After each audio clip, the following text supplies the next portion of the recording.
Prosecutors investigating the downing of Malaysia Airlines Flight 17 over eastern Ukraine in 2014 said on Thursday. They had identified the missile used to shoot down the plane as coming from a Russian military unit. The airliner was hit by a Russian-made missile on July 17, 2014, with 298 people on board, two-thirds of them Dutch, over territory held by pro-Russian separatists. All aboard died. Wilbert Polissen, head of the crime squad of the Netherlands National Police, said the missile had been fired from a carrier belonging to Russia's 53rd Anti-Aircraft Brigade.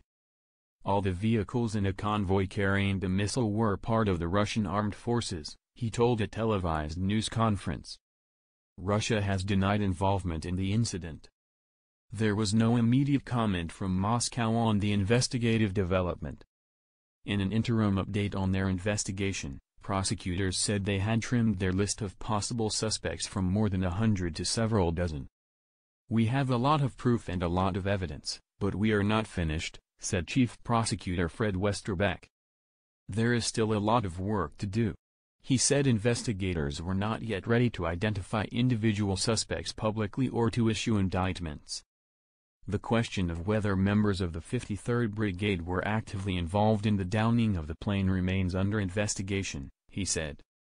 Westerbeck called on witnesses, including members of the public, to help identify members of the crew that was operating the missile system.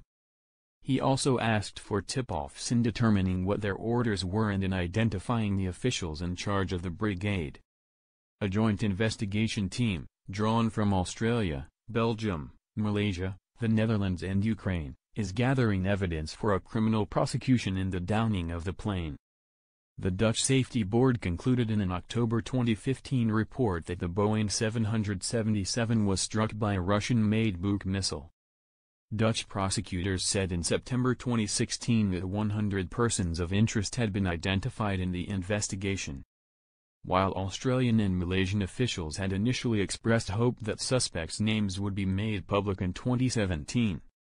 Eventual suspects are likely to be tried in absentia in the Netherlands after Russia used its veto to block 1A UN Security Council resolution seeking to create an international tribunal to oversee criminal complaints stemming from the incident.